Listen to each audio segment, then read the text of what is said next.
Yes, people, welcome back to the Oniaya. Welcome back to today's episode.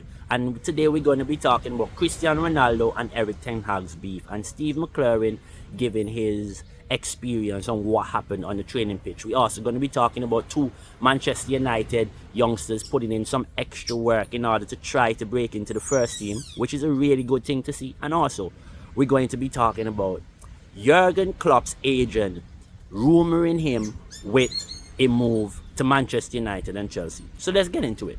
Now let's get into the first topic right away, because I just don't think that this makes any sense.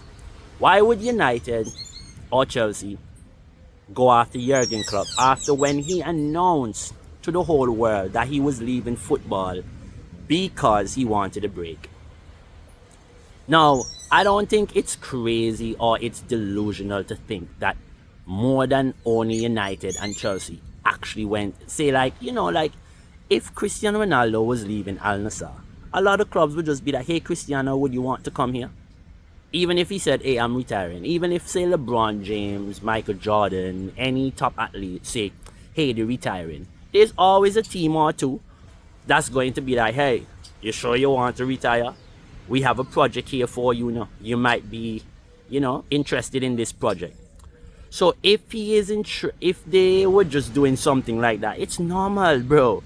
Like, why are we taking it out of consideration or taking it outside of the bracket to make it seem like it's bigger than what it is? Like, nothing is weird for a football clubs to try to poach a football manager, even if he said he's going into retirement. It's natural. It's just what happens. Like, if you're good at something and people see that you're going to stop doing it, there's always somebody that thinks, bro, maybe I can keep him to keep doing this. So it's normal. So we need to stop overreacting to that point. But what his agent is doing, and what I think his agent is doing, is he's trying to maybe get more money from the project in which Jürgen Klopp is in right now. So what he's trying to do is force the people to think that they are top clubs who want Klopp, but he's not going. Hence is why we have heard Real Madrid rumors, we have heard Barcelona rumors, we've heard United, Chelsea. Are you checking what's going on? So it's only top clubs, because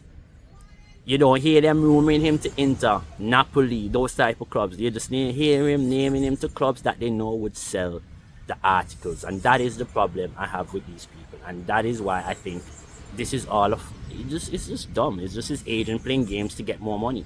Now let's talk about two of the Manchester United players, young players, who are actually trying their best to break into the first team. Aiden Heaven and Lenny Yoro. Now, let's talk about them just for a slight, brief description about both, because I think both of them have the quality to be Manchester United centre-backs over the next 5 to 10 years. They both have the quality in terms of speed, good on the ball, recovery.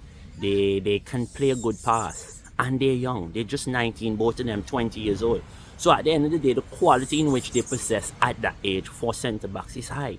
Now think about when they reach the age of 22, 23. When you have a 33-year-old Maguire, a 30-year-old Martinez, you have a 22-year-old Aiden Heaven and Euro coming up, who can be that sort of partnership that we need to take us to a few Premier League titles. Don't get me wrong, I think both of those centre-backs will be a part of a United team that win big titles. Champions League, Premier Leagues, Carabao Cup. I think it's very, very, very important that we pay attention to these two guys. They have the quality to be some of the best or two of the best centre-backs. And, when we look at Gabriel and we look at Saliba, who is two of the best centre-backs right now, if not in the world, as a partnership, they're definitely the best. You see? I know y'all are thinking it as well. Euro and Heaven have very similar qualities to both.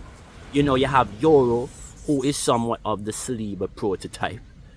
Very aggressive, very good on the ball, but not great on the ball. Where you have Heaven, who is very calm on the ball, can play with both feet, drive out the space, drives through the space, can link up play. I think sometimes, like if we have a left back problem, he can even get a shot because he's that good. That kid has a lot of quality. And every time I see him, yeah, he might seem a bit erratic. Yeah, he might seem a bit wild. But what he does have is a lot of quality. Now, talking about quality, let's talk about Cristiano Ronaldo and the Erik Ten Hag beef, because this is what I really want to get down into. This beef between both of these guys, because a lot of people have the misconception that Cristiano Ronaldo was right and Erik Ten Hag was wrong. And I just want them to realize here that that was the coach of Manchester United. And you see what happened to the whole drama now. Steve McClaren was talking about why the beef happened. And if you read the quotes based on what happened, you can go Google it. You can check it out. It is on a few platforms. Erik Ten Hag didn't even want Cristiano Ronaldo. It wasn't even about pressing. It was about making certain runs at certain times and then coming back into the space to stop the ball from playing through the middle. Now, what was one of Manchester United's biggest problems during Erik Ten Hag?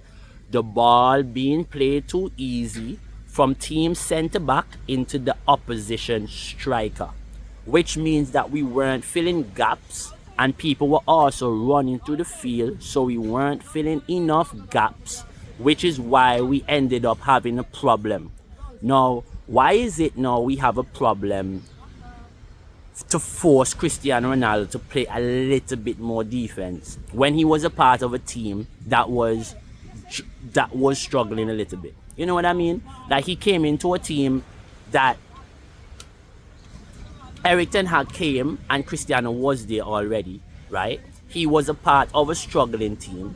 Erik Ten Hag wanted the team to work a bit harder. Erik Ten Hag wanted the team to work a bit better as a team. Wanted us to play a certain brand of football. But because Cristiano Ronaldo didn't really want to put in that work, he put us at a disadvantage.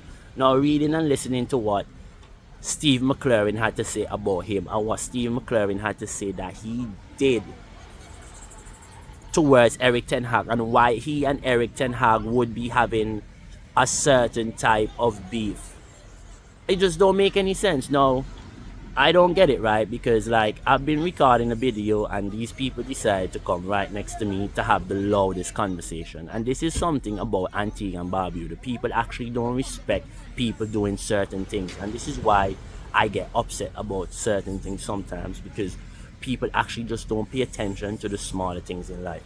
But yeah, like, I think there's a big issue, and this is exactly what Cristiano Ronaldo do as well. He does not pay attention to the smaller things in life. He does not pay attention to the smaller details and the finer details in which Manchester United needed him to be better.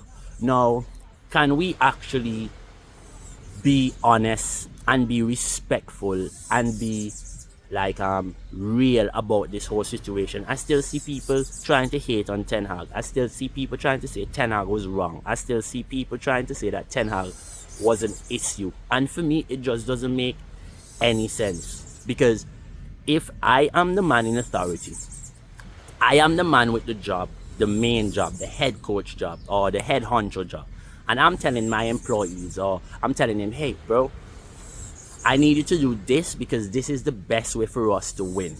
And you decide, nah, I've been winning this way, so this is the way I'm gonna win. No, it shouldn't be. Because clearly we can see with a pressing striker, when you have a striker that can do a bit more, run a bit more, press a bit more, you can get a lot more out of your team. That is why you see a lot of those teams in front of us all have forwards that press well, that run a lot. Because that's how you are a top team. So if Cristiano Ronaldo cannot do it or could not do it, he just had to be honest. And that's what he didn't want to do. He didn't want to sit down on the bench. He didn't want to sit down and say, hey, you know what? I'm actually in a position now where I should just be an experienced player. No, he was still chasing fame, chasing clothes, chasing clout.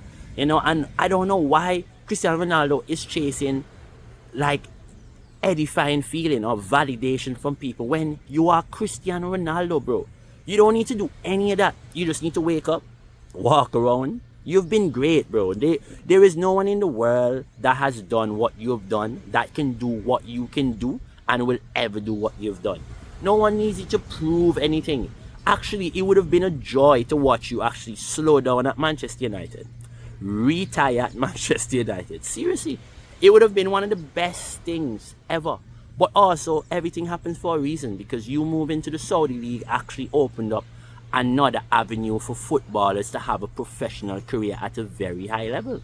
You being in that league lifted the market value of that league, lifted the market, which means that every player in that league's market value lifted, which means every agency, every agent, every player in that league benefited from your move going there.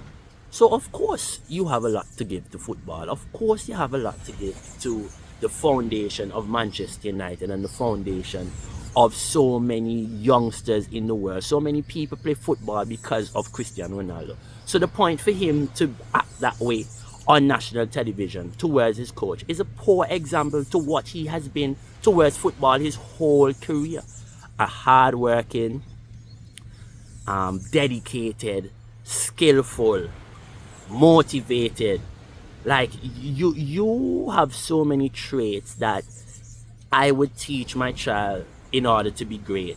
But the one trait I wouldn't is that needing edifying feeling of you need to feel valid. Like, you need somebody to validate you, and validity, and the validity that you seek within people and within the world, you don't need it. You know, you ran on Piers Morgan to disrespect the club and to disrespect the manager. Instead, you told the world that you just didn't want to do certain things because you didn't think you could have, or if you did, you maybe would have gotten injured, or you just didn't want to do it. Tell the world the truth. Don't go on the world and be like, Erik Ten Hag made you feel this way, or the club did this, or the club's way behind, and when you walked in, Carrington was like this and it's not fit for purpose. And we know all that, bro. We knew all that. But what we didn't know is what you did on the pitch. And now we know what you did in training. Now we know what you used to do to the manager. I'm actually happy it ended the way it did.